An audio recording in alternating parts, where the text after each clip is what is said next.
All right, so what's up, everybody? Welcome to Lightning Strike podcast. Today is our first English episode with our first baseball guest as well. Our guest played 46 games with the Quebec Capitals this year. He had 20 saves, along with a 1.86 ERA, an all-star in the Frontier League, and most importantly, champion of the Frontier League, Mr. Frank Moscatiello. Frank, what's going on, man? What's going on? Yeah, it was a real fun season up north for me again this year. And I'm happy to be here and happy to talk about it. Yes, sir. Well, we're all about it. Tell us a little bit to start about your journey, where you grew up, places you've been that led to where you are right now. Kind of walk us through a little bit, your life and your Cool. baseball Yeah, background. so I'm from New York, born and raised in Long Island, New York.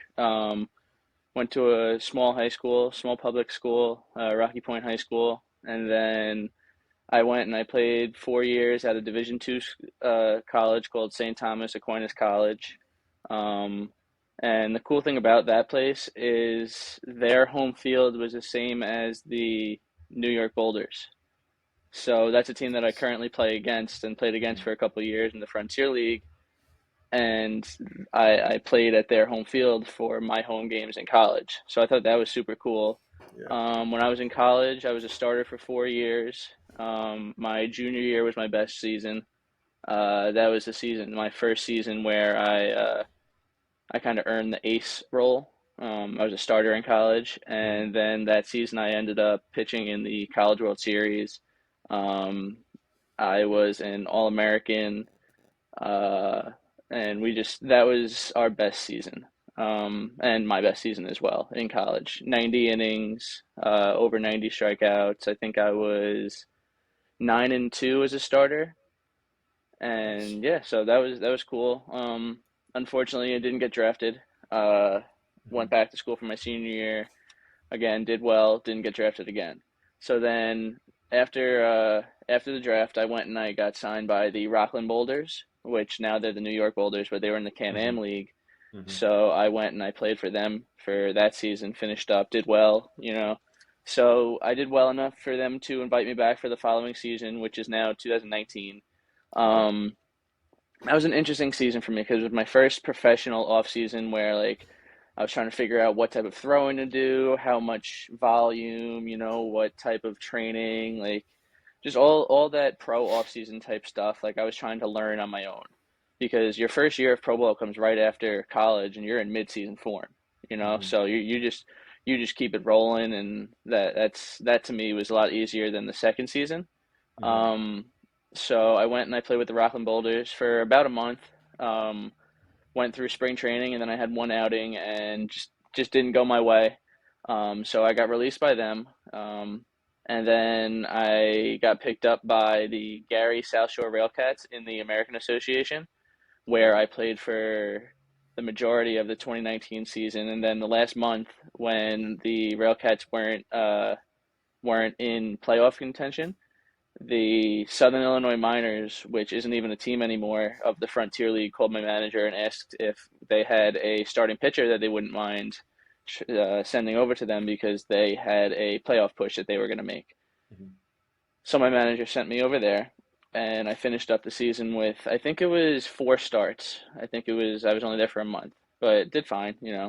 And then from that season on, it was 2020, so nothing really happened there. I got lucky. I was able to still play professional baseball in the year 2020. I got lucky. I was able to play in the Washington Wild Things League, where it was the Wild Things and then the Black Sox Pro Baseball. They created two teams, and so did the Wild Things. And then we played like this little pod league where we played at the Wild Things Park. And then once that got shut down, I played for the New York Brave, which the Boulders, the Sussex Miners, and the Jackals, they put together two teams each. And I was on one of the Braves, one of the Boulders, I'm sorry, one of the Boulders created teams, which was the New York Brave. Okay. So then from there, I started in 2021. I played with the Equipe Quebec because the borders were still closed, and yeah, the borders were closed, and we couldn't get to Canada. Mhm. So up until pretty much spring training, we all didn't even know if we were gonna have a season. You know, I remember I was bothering Pat. I was reaching out to any like social media site that had any type of like insight or like information. I was like, hey, what's gonna happen? What's gonna happen? Like, Yeah, because you didn't want to get and I stuck just working yeah, for that because team then and if then they if nothing happening in the end, right? yeah, and then every other team has their rosters full. Hmm. So I wasn't sure if like they were gonna expand the rosters if we weren't allowed to play, but luckily we were able to play, but we just had to play on a traveling team where for the first 60 games of the year.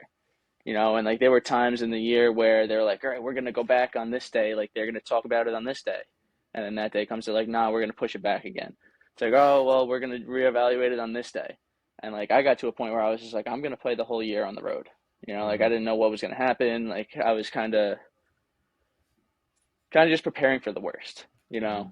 And Yeah. then that team was unreal. That was a great team. We had so much talent on that team. Hmm. And then so I played for Keep Quebec, Hmm. finished out the year. Then I went to the Atlantic League and I played with the Long Island Ducks, which is pretty cool because It's cool. I It's played for the cool. Long Island Ducks, like the junior Ducks when I was little. I played for them for a little bit, so I went from like the little kids traveling team to the actual professional team. So Nice. I played there, and then once that season ended, it was now 2022. So I started the year in Long Island in the Atlantic League. Again, didn't things didn't work out. Things didn't go the way that we expected, and I got sent back to Quebec. So I got traded back to Quebec, which was funny because when I got sent to Long Island originally, it was for I got traded for a player to be named later, which means that the Ducks pretty much owed Quebec a player. They traded it back And for you. then when they traded me back, yeah, so I got traded for myself. That's funny. So That's actually crazy. yeah, so I got traded to the Ducks for myself. Wow. Wow. So it's kind of like they just loaned me for a couple games. You know, like I went out there and I blew the home opener, and then they were like, yeah, no, we don't want him anymore. Yeah. Dang. So then after that, then they traded me back to Quebec, and then I've just been there for the past 2 seasons.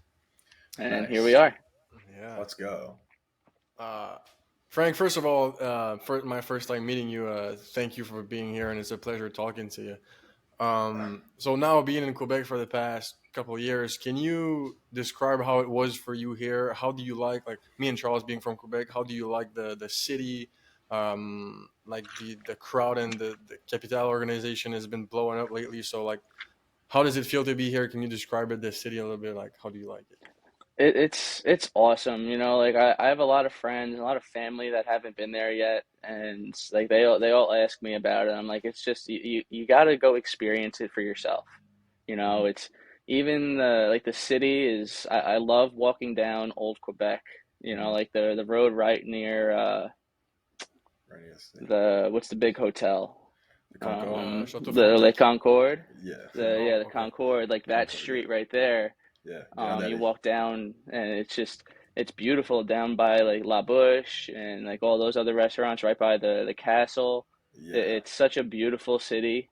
Like, and then the games are just you can't even describe the games. You know, like my parents and my brother were able to come out and watch a couple games, and I was actually able to pitch in front of them, so that was even cooler. But Hmm. it's Quebec. The it's so hard to describe because it's just you can't describe it. You know, it's an It's so unreal place to unique. play. It's Yeah. exactly. You know, I think it's super cool because it's even like in a different language. You know, like I Hmm. get fired up when the fans are cheering for me, and I don't even know what they're saying. Yeah. That's crazy. You know, I just That's sick. it's really different because in 2018 I played playoffs at Quebec against Quebec, Hmm. Oh, with the and it boulders. was the same thing. Yeah, it was with the Boulders. It was the same thing except they were yelling at me, Yeah. Wow. and you know, it Was TJ was. coaching at that time with the boulders? Was TJ coaching? I don't know. I think he was the manager because it was. Maybe he I was think he was still the coaching with the manager of Caps. TR. Uh, No, I oh, think he really? was at TR. Oh, yeah. And then he switched in 2019, probably. Yeah, yeah. Okay. Because that was 2018. Because I know Pat's been with Quebec, Yeah. Yeah. and then I knew TJ because he was from TR. Yeah. Oh, Because I okay. remember in the beginning of 2020 when I first got seen by Quebec, it was at a like a pro workout, and I remember TJ and Pat both came up to me Oh, and okay. they were both like the two Canadian teams. Yeah. Okay. Does it ever Nice. get as crazy in other places, like in other cities in the league, or is it You're talking about mostly the local? atmosphere, right? Yeah, so the coolest atmosphere that I mean, it was the championship series, but like there's nothing that compares to the way that like Stad Connect like blows up. You know, like there's no other place in the Frontier League that does that. But when we went to Evansville in the championship series, they got a good fan base right there. I mean, it was a championship series, you know, even like the last game of the year, like it was packed. You know, it was I do give a big shout out to the fans in Quebec though, because I've played in front of more fans, but I haven't played in front of a more intense group of fans. You know, Yeah. like whenever like I see this the crowd and it's packed, it's super cool because they're all into the game. You know, like they have the metal seats where they're just banging them, and Yeah. Yeah. especially as like the closer this year, like it was they're singing Sweet Caroline when the second batter of the inning's still up, you know, like That's dope. it's always loud, you know. I love it there. You know, Yeah. there's nothing that could take away that experience from me. It's unbelievable. You know, it's Yeah. And big shout out to the organization at the same time, by the way, Michelle and Pat and oh, absolutely. Shao. You know, I always say from the top to the bottom, it's they've got everything you need. You yeah, know, they it's got awesome. the all of the promotions that they do, you know, the great fans, you know, the hookups that we get. They do a great job, you know, and that's the reason why they're so successful of an organization because people enjoy playing there. You Yeah, know, like really. when people ask me like where do you like and I was like I don't see myself playing anywhere else. You know, Yeah, like I like even my us, baseball is really. going to take me where it wants, but it's just playing in Quebec is it's a movie, you know? Yeah, it's sick. I mean, even for us, like, I mean, we're from there. We've been to a lot of Capitals game, but like when I went to see you guys play this summer, it was my first time in a couple of years, and we talked a little bit before the game, but I was like, Mhm. wow, this is so sick. You know, I've been to a lot of major league games, a lot of college games. Mhm. None of it compares. Like for the first Yeah. time, you know, I feel like the previous times, uh, I mean, maybe it wasn't as good as it is now too, but you know, I really paid attention to what was going on, and I was like wow, that it Yeah, exactly. flabbergasted by Especially when we how have a good team that everything does was the running stuff that we that were you guys were doing the doing too. past two Yeah, years, like when we're winning, the walk-offs, you know, like even yeah, when it's Para was crazy. the closer at the beginning of the year and even like the end of the year last year, like he shows his emotion, the crowd loves it. I show my emotion at the end of the game and the crowd loves it, you know, like Ruby's walk-off in the Yeah, championship series last year, like the crowds go wild, you know, like nah, it even was with sick. Profar and Gideon's walk-offs this year, like Hmm. it's unbelievable, you know, Yeah, everything. And I also big shout out to Pat because I've seen a lot of teams that I've played or like all the teams that I play for with Pat, we always have a great group of guys too. You know, hmm, and that not only are they great ball players, but they're great people too. And yeah, I know Pat does a great job of evaluating the type of person that he's going to sign first. So I just think that's super cool, especially because he has such great ball players, but even better humans. You know, like it's just that's what it's all it about. makes it that much better. Yeah, You for know, like sure. because you enjoy being with the people that you're with every day, and you know it's yeah. Yeah, definitely. GC, you want to say something? Well, moving on to something else a little bit. You talked about transitioning to now being a closer. How different is it from starting a game with Sin? Like, what's your routine and preparation when you're in the bullpen coming in to close a game? What's it like? So yeah, so it wasn't that big of a change because when I was a starter in college, I went and I played summer ball and my junior year where I was an All-American, I threw 90 innings, and the summer ball league didn't want me to be a starter because they didn't want to blow my arm. You know, they wanted to give my arm a little bit of rest, so I was a closer over there, Oh, okay. and I loved it. You know, so that was the first time that I actually like seen like a closer role, and I was like, wow, this is a lot of fun. I was like, I like this. And then I went back for my senior year of college. I was a starter. I just started a little bit in pro ball, and then Pat was the first one to uh, make me like a back end bullpen guy. You know, in 2021, he wanted me to be a back end guy. I was like, all right, cool. And then it's funny because this year, before the season started, I called him and I was like, hey, you know, I want more stats. You know, like I need something to promote to scouts and like organizations. Like I need some sort of like other statistic, like saves, wins, stuff like that. And he's like, "You're not telling me you want to be a starter, right?" Like, cause no. And I was like, "No." I was like, "I don't want to be a starter. Like, I want to be the closer." And then he told me, he was like, "You got to earn that spot. Like, we're going to give you like equal opportunity." And I was like, "Yeah, absolutely. I don't want anything handed to me. Everything that I do, I want to be earned. I don't like handouts, because then if you fail it, then it's like, oh, well, I didn't deserve it. So Mm-hmm. I like to earn everything, and that's what I did. But yeah. That's sick. And what's kind of your routine? Do you have the same routine every single day that you do?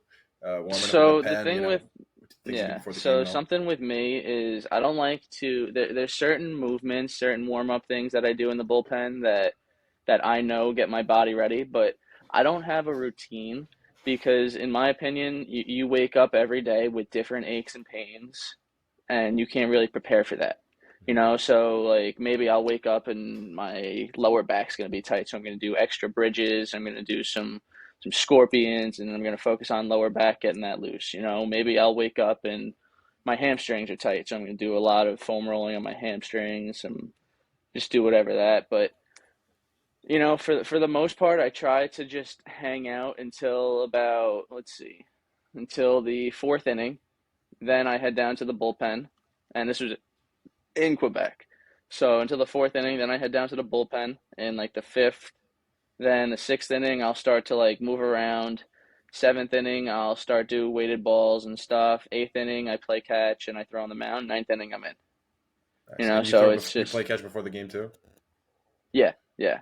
So I like to play catch. Even when I was a starter, I like to play catch like that because in my head, it's like it's just an elongated relief appearance. Mm-hmm. Because Yeah. when I thought about starting, I struggled like mentally, and Mm-hmm. for some reason it didn't click. But then I could go out and I could relief for 4 innings and I'd be fine. So I just had to change my outlook on my appearances. So I threw before the game and then I would come out, I would throw, and that was when I was a starter. But now that I'm a reliever, I throw before the game. My routine this year was 150, 10, and 5. So I would throw about 150 feet. I would do 10 throws to a catcher or my throwing partner on flat ground, arm side, and low, just because that's going to work on getting the extension. And, like I didn't go fully through my delivery because I know that flat ground is a lot different than your mound delivery, so I didn't want to change anything. Mm-hmm. And so I just wanted to work on just being athletic, being smooth, and getting the ball to a target. Like wherever the catcher put his glove, it was always arm side and low. But I would kind of like go like kind of moving, like not from like stagnant, and just throw to that target. And then I would throw 5 off the mound, still arm side, low, fastball, boom, right there. Just every day, 150, 10, and 5. Nice. Nice. That's Um, interesting. I really like what you said about your body not being the same every morning. Like throughout a season, even as a position player, you're not gonna be at your 100% every day, and Mm-hmm. but still, like you're waking up, you have your B swing or something's wrong, you still gotta turn the switch on and go compete. Like, and I think you can get caught up in being like, oh, I'm Mm-hmm. not feeling perfect or I'm not 100%, but you just gotta go ahead and do it still. So Exactly. And another thing about the routine is like some people they fall in love with the routine. And mm, as a bullpen arm, like sometimes it's just like, oh no, you're in next batter. So you don't yeah, have time to go through an elongated routine of getting your body ready. So then that might mess with the mental of some guys where it's like, oh no, well I didn't do I only did A, B, and C. Like I didn't get D, E, and F. Like I'm not going to be able to do this because I wasn't able to get my full body right. Like I wasn't able to do my routine. Like oh no, oh no, oh no. But if you don't have a routine where you have to do it every day, then it's just like all right, let's just grind. Let's just go out and battle. Like, For let's just sure. get out there and just play the game. Yeah, definitely don't want to let your routine get in the way, affect your performance because you weren't able to do it fully perfectly. Because there's always Exactly. something that's going to go wrong too. There's always some guy that's going to talk to you. You're going to drop the ball. You're going to have to, it's never going to be Mhm. perfect. You're going to have Mhm. to go fucking run something, and then all of a sudden you're out of your routine, and it's like I don't think you can, Exactly. replicate it exactly every time. So that's really interesting also for young pitchers that are transitioning from the starting position to the bullpen. I wanted to bring something up. I think it's your company, right? It's called No Fear Pitching. Yeah, that's my Instagram page. Okay, your Instagram page. So maybe walk us through a little bit about that name. I wanted to dig a little bit into if you want to talk about it, why it's called that, Yeah. and what's kind of your goal with that, and where's that coming So from? I started No Fear Pitching in, I want to say, like the beginning of 2020, like the end of 2020 maybe. And for me, it was trying to help like the remote programming that I do Mhm. and like kind of start that and then also kind of hold myself accountable. When I first started the page, I was like, all right, I got to post once a week or once every day. Sometimes twice a day. Like I got to keep it active so I could, because like social media is huge now. You don't need to get seen by somebody to get a college scholarship. So I wanted to use it as like, and like my motivation for that, and like somebody that like I kind of looked at and was like, I want to kind of make something like that was Robbie Rowe. Because Yeah. he promotes everything that he does. Like to an extent, I want to be like that. Like I don't think I'll be able to do as much as him because what he does is just Crazy. that takes a talent. Yeah. Like he's a special type of person to be able to do all that. So like for me, it was just kind of just promoting myself. Um, trying to make a little extra money, trying to just grow the game of baseball and kind of like hold myself accountable. You Mhm. know, the name for me, I dabbled with a couple of them. I wanted to make something unique, and here I actually got something that is pretty cool. That it's gonna be like a little shout out. All right. I For the audio chose. listeners, you might want to turn the camera on. Just saying, it's gonna show something. So I what's it called? I chose the name because it's like no fear. Like you're just a badass on the mound. You're not scared of anybody. You're gonna go out and attack anybody. Mhm. So I was in the works of getting a new glove, and I met this company called Emery. They have some great big name guys, some beautiful gloves. I'm still in contact with them. I got 2 gloves with them right now, and they actually used my logo on a glove. Nice. That's sick. So that's the glove I used in 2022, I want to say, and it's got my logo right here. That's pretty dope. So I thought that was super cool that they were able to like customize that for me. Mm-hmm. You know, Yeah. so shout out to them. Yeah. Shout out. Emery. Shout out to them. Emery. Yes, sir. That's sick. And so you coach guys as well, right? So that's why I said company, but you said you do remote coaching with guys online. Yep, my So remote coaching. I'm trying to grow it. I don't have too many guys, but I'm. It's hard to grow clientele. yeah, we know And a little I'm about here that. to I'm here to grind. Like Yeah. it's just it helps me, and it's cool because I get to kind of help myself as well. Mm-hmm. Like I'll be watching a dude and I'll be like, oh, like this is something that you got to try to figure out, and like this is something that you should do instead of what you're doing. Mm-hmm. And I'm like in my head, like going through like the motion of like, wow, like maybe I have to do that too. Yeah. I Like feel I'm like kind of teaching myself as I'm teaching the athlete. the player. Yeah, I I get feel that like feeling every day. I feel 'Cause like I we don't coach have at. such a. Yeah, go ahead. Go ahead. I'm just gonna say like, I coach at this academy here, and like I teach hitting, and sometimes like I'm like, oh, am I really saying the right thing? Like you get to back yourself up and do some research and like try out yourself. So yeah, you keep Yeah. yourself accountable Yeah, you while kind of got doing to it. use yourself as a test dummy. Yeah. Yeah, and also I feel like you don't always look at yourself as critically as you should. Sometimes you'll be like, oh, that's good, Mhm. that's really good, and then you Yeah, see someone else yeah, doing, you're like, dang, maybe what I'm doing is not that good. Like, but you yeah. don't You're like, really he looks evaluate it. just like me. Yeah, yeah, but now I'm telling him to change all those things. Uh-huh. That's yeah. I think I go through a lot of that.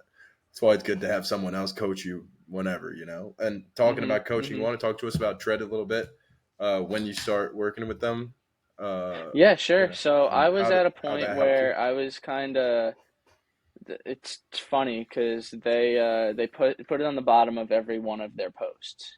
Stuck looking for guidance, Yeah. and I was kind of at that point. Yeah. I was like, all right, I'm That's in me. my mid-20s. I was like, I'm kind of just at the same point as I was for the past couple of years. I'm playing indie ball, I'm doing well, I'm doing this, I'm doing that, but like I'm not making any progress anywhere. So let's try to do something different.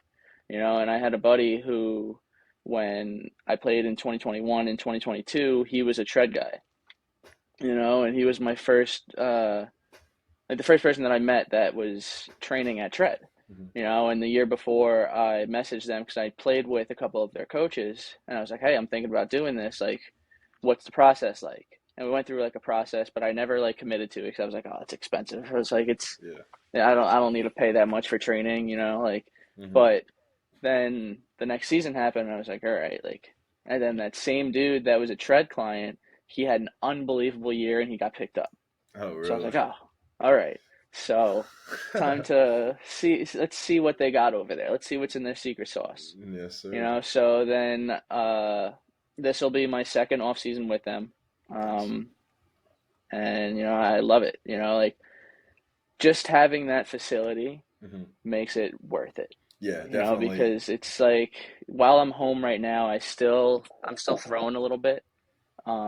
And it's so hard to find people to throw with. It's even harder to find a catcher, especially at this time because nobody's throwing right now. Everyone's shut down. Yeah, right. I'm not shut down because I have some opportunities that may come up and I just want to stay ready, so I'm continuing to throw a little bit, but it's so impossible to find people to throw with, and just having that big facility where at any point in the morning, if I show up, someone's going to play catch with me. Yeah, for sure. It's just, and then the weight room and just like the personnel in there, it's just the overall environment too. Like the environment, like everybody's a dog. Like you look around, it's like this guy's a dog, this guy's a dog. You could see 100 miles an hour on the mound at any point in the day. Exactly, and it's like everybody is pushing each other to be better. Like I've never found myself in an environment with so many driven guys that are like all grinding for the same Even thing. if you watch just the video of that they just posted of them doing the breast cancer, like the pull down for breast cancer,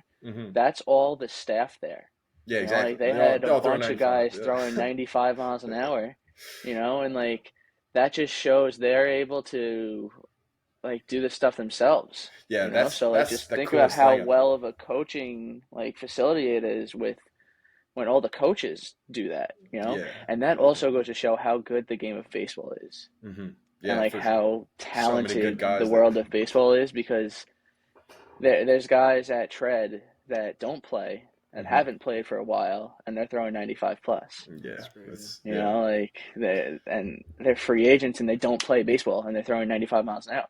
95 is a milestone. Yeah, it is. People try to throw 95 every day, and then there's just random people that don't play baseball anymore. And I mean, they do work really hard. It's not like these people are just waking up throwing 95. They're training. They're all sick athletes. And they just train to throw hard, and they do. Like no, I mean that's kind of impressive. Still, you don't have any pitching coach that. Regular pitching coach that throws 95 still, it's often they've been there previously in their career, but it's like, wow, you guys are talking all that, saying all that stuff, but then it works because they're doing it. Like, look at me, dude. Exactly. I throw 96. Exactly. Like, okay, cool. Makes it a lot. I feel like pitching over the past couple of years, I've, improved tremendously. I feel like it's kind of ahead of hitting right now. Like I can't wait for hitting to have that like kind of jump in, like, because I think that to catch up with it, Yeah, because this is my prediction for baseball, right? So everybody's throwing 100 miles an hour now, right? So I think that pitching and velocity is relative to its surroundings. So if you have a bunch of guys, like let's just say, I'm going to compare it to traffic, right? You're driving on a big highway. Everybody's driving 100 miles an hour. It's not going to look that crazy. If you're just driving 100 miles an hour next to everybody else, everyone's going 100 miles an hour. It's the same thing. So these hitters, they're going to get, and they have these pitching machines that could throw 110 miles an hour. They're going to be able to hit velocity, So I think that guys that are more funky are going to start to get really good now because everyone's going to be geared up waiting for that 111 mile an hour fastball that they've been training all off season seeing. And then here comes that 83 mile an hour curveball that this guy tops out 88. He throws an 82 mile an hour curveball. Everyone's going to be out on their front foot. Yeah. It's like back to the traffic thing. You take everybody's going 100 miles an hour. You take one guy going 80. That's going to be the one that's confusing. Or if you take everyone that's going 80 miles an hour and you put one guy going 100, that's going to be the challenging one. But if everyone's going 100 miles an hour, it's not really going to fool anybody, So eventually hitters are going to catch up to it. That's what you're saying. Exactly. Especially with the technology that we have, like I watch a lot of, I'm big on social media. I'm scrolling on my phone for forever. And I like to watch Eric Sim and Trevor Bauer and all of them, watch Momentum. Like I watch those guys a lot. And they have that pitching machine at Bauer's facility that it just throws the ball 105 miles an hour. Yeah. That just shows. I have no idea what it's called. I think we have one here. Oh, really? Yeah. Yeah, the iPitch machine, back like 2 or 3 years ago, I decided to order one to train with it in the off season, and it broke after a year, and that really pissed me off because like one kid just like misused it or something. But I think it's the iPitch machine because they let you do you could put spin rates. That's how they do replicating like hitting off of Zach Gallen, hitting off of Aroldis Chapman, hitting off of Garrett Cole. They put the different pitch types. They put the spin rates, the movement. It's super cool. I think that's going to help hitters a lot because it's like it's a saying, practice makes perfect, and I disagree with that because I would say perfect practice makes perfect. Because it's a difference in hitting off of a tee or like actually grinding and like all the mechanics, like everything. Yeah, I think as a hitter, especially now, if you're not training like that and you're just doing flips every day, like you're not gonna catch up. You gotta, like you're saying, have like quality reps and game-like reps in your training to make it expose yourself exactly to the as often as you can, so you get used to it. And do you think? I mean, not really. I was going to talk a little bit about the traffic thing you're talking about. Is it kind of a contagious? Could it be something? If you have a team, by example, that everybody throws 95. I mean, I'm sure you think if everybody throws 95, you'll throw 95 more easily than if everybody throws 82 and you're trying to gain velo. I think that's kind of the same thing as going into tread and having that. That's what I was referring to. Yeah.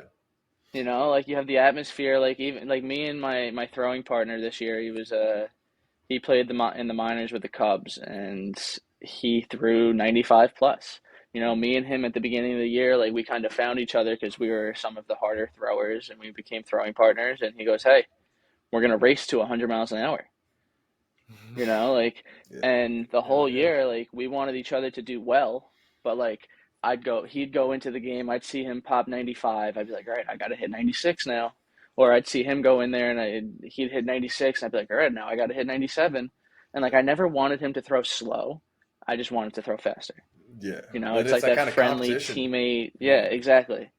And, like we made a great relationship and like, he's the one that introduced me to the 150, 10 and 5, he's from Canada, but he's from, I don't know, but it's like pretty deep. I want to say over by BC. Okay.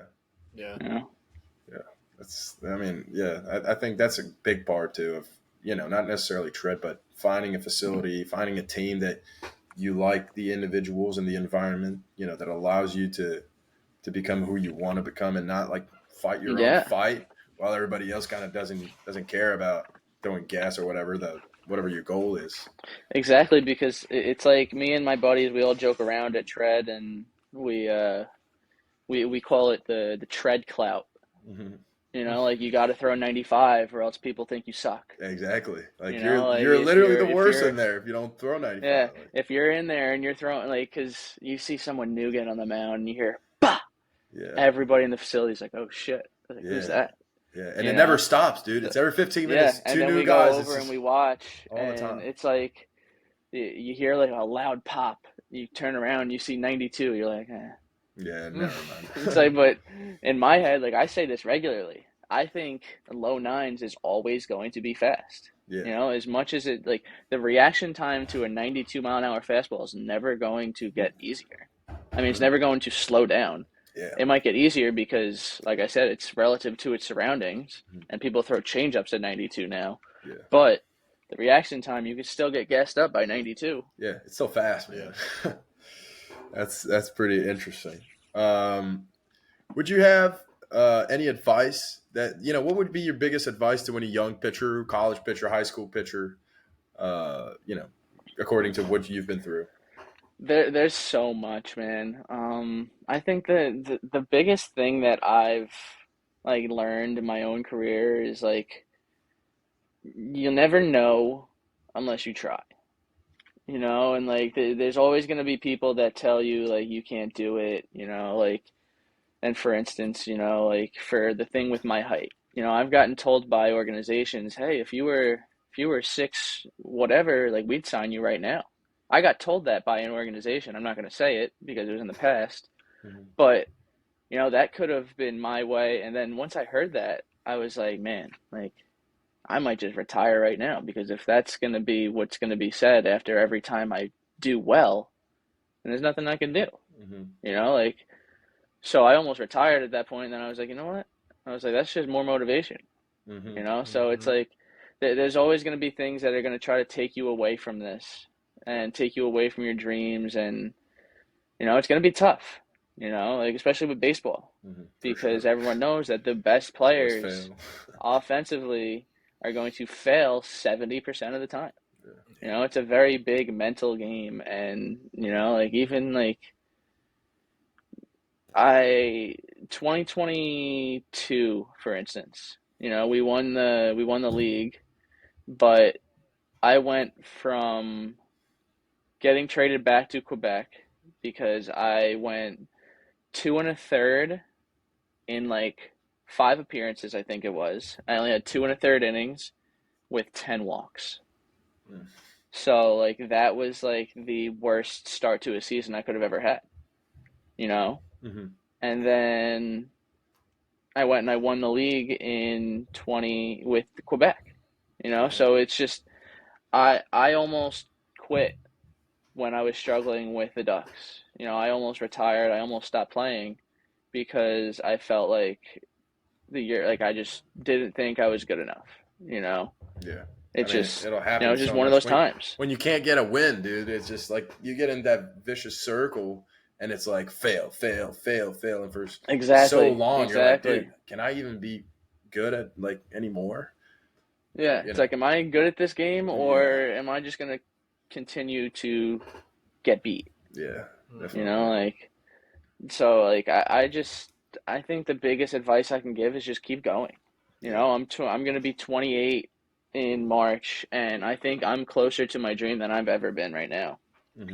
So would you feel like there's a plan B, or you're just all in? You don't have anything, I don't want to have a plan B. Good. There's no plan B because I don't want to think about anything other than completing plan A. Yeah, so plan A, which would be, getting signed. Getting signed and working my way up. Yeah. That's sick. Hell man. yeah. That's my main goal this offseason. Like last offseason, me and coach at Tread, we had a goal of, all right, we're going to throw the ball in the zone, and then I went from 2022 having an 8.1 walk per nine, and I know this stat because I looked it up, and I'm very happy with the way that I changed it.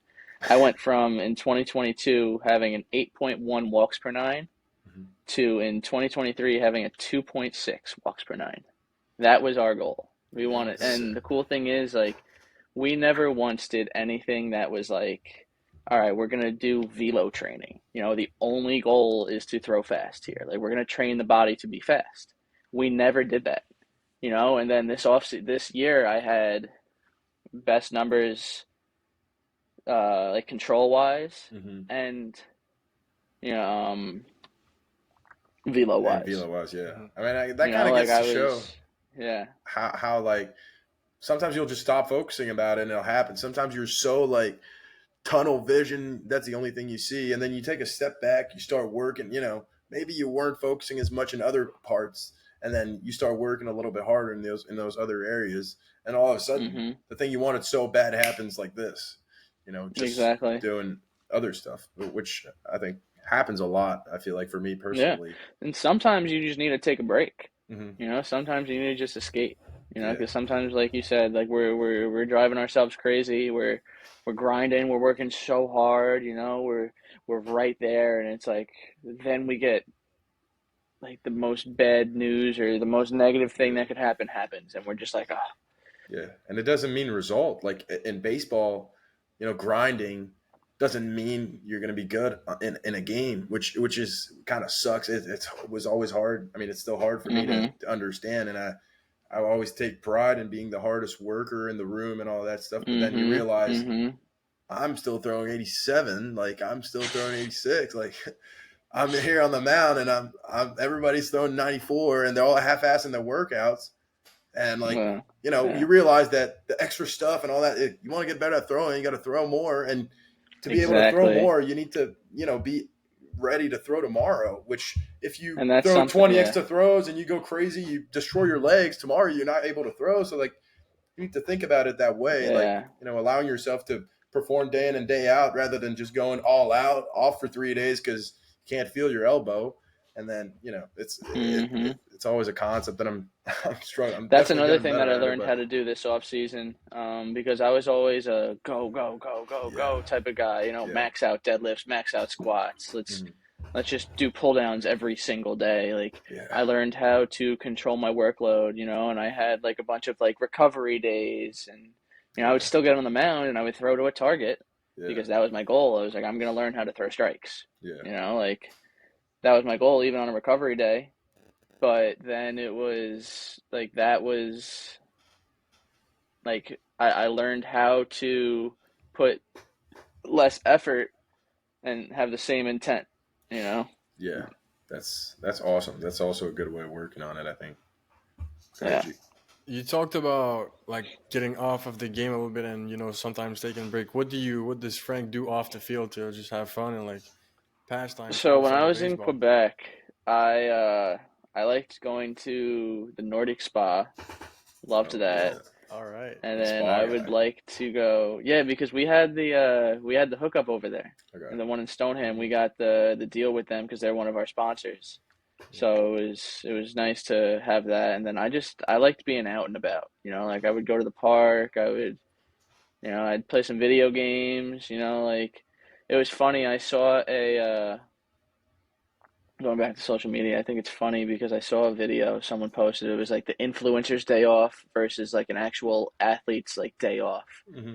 And it's like the influencers doing all this stuff like, all right, I'm gonna red light, or I'm gonna do this, all right, I'm gonna ice, I'm gonna eat this, I'm gonna do that, I'm gonna do this. And then the athlete showed like, all right, yeah, no, I'm just gonna sit back, I'm gonna have a bag of potato chips right here, I'm gonna have my Monster energy drink right here, I'm gonna sit here, I'm just gonna play PlayStation all day.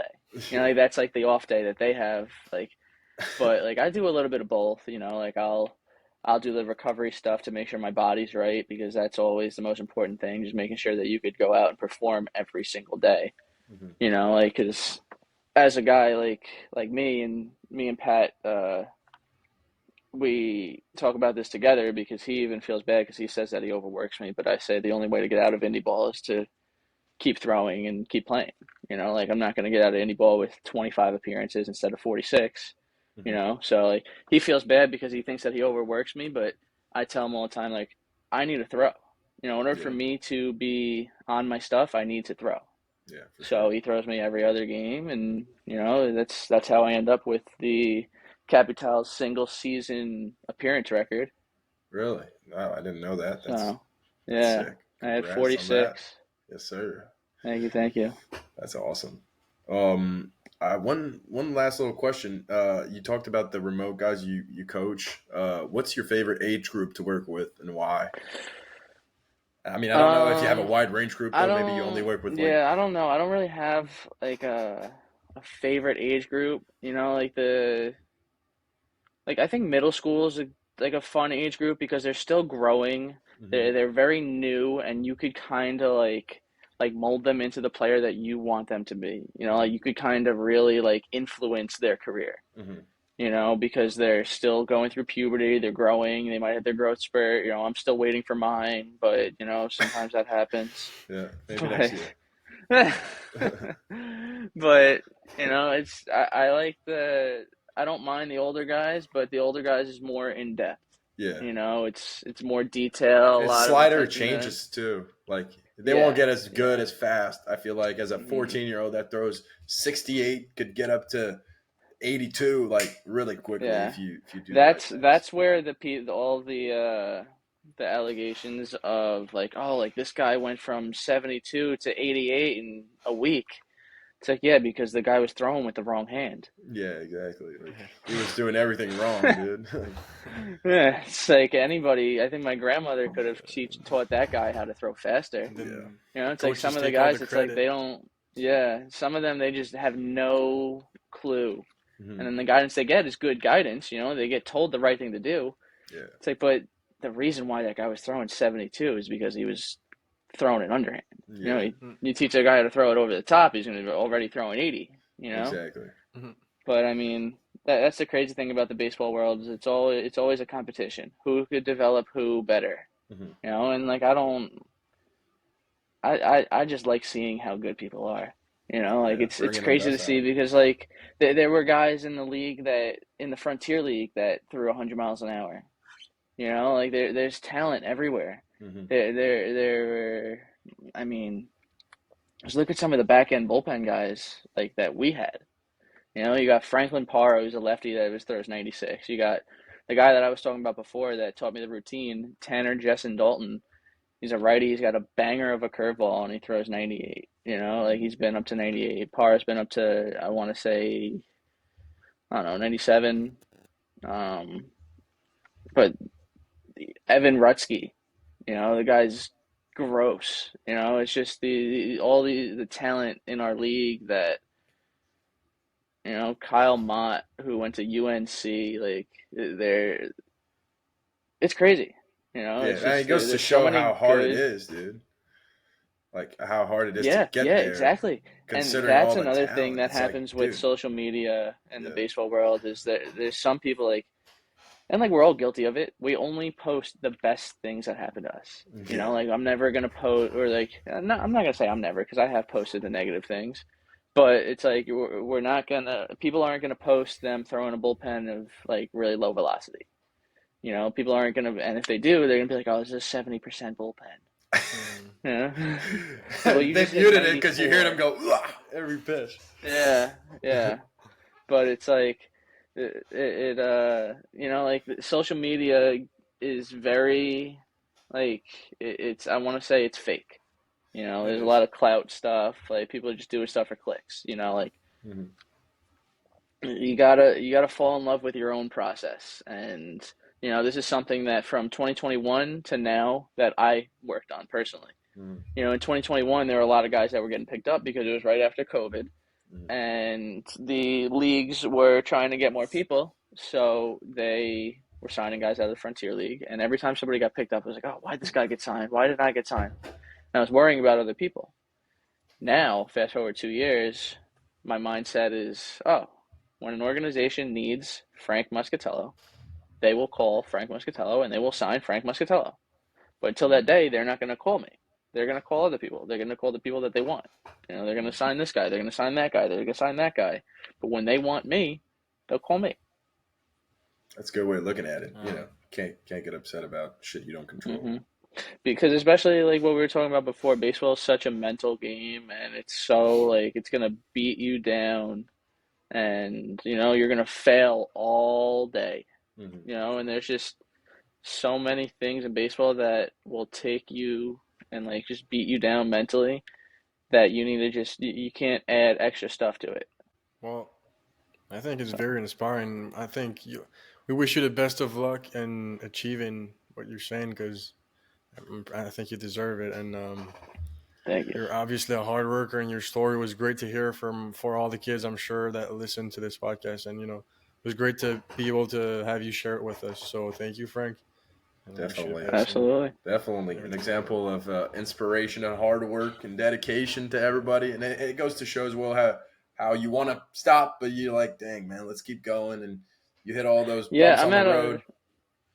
I'm at a point right now where I'm like, it's like there's so many things that I want to do with baseball that it's like, what am I saving or what am I doing instead of doing that? Like, yeah, like a lot of things with baseball might cost money, but it's like I have all my life to make money. If I have a little extra money so that I could go and train at this place, or if I can go play at this place, or I can go see this speaker or this guy and potentially like help myself get to the next level, like at the end of the day, if I do achieve my dream and I make it to the big leagues, these it's a couple $100s, it's a couple $1,000s that I spend to do some of these things with baseball, you make that in a day. Definitely. Like once you make it to that level, so like I think right now it's like I don't want to stop because it's been so much time and effort to get here. It's not just me, it's like it's my family, like there's just so many people that have tried to help me and have helped me, and a lot of time, a lot of effort, a lot of just everything. There's a lot of things that go into making something like this happen. For sure. Invest in yourself, ladies and gentlemen. That's the bottom line, I think. Exactly. And we wish you the best of luck, like JC said. Frank, thank you so much for being with us tonight, and best of luck in your off-season training as well. Hopefully we get to hang out at Tread later this winter. Yeah, man. And, whenever you, if you decide to go down there, let me know, because I'll be living down there. So perfect. I'll might have a spot for you to crash at. So right. you just let me know. That would be awesome and very facilitating. All right. Well, appreciate your time, man. And cool. We'll talk to you soon. All right. Talk to you guys later. Appreciate you guys. Thank you. Bye.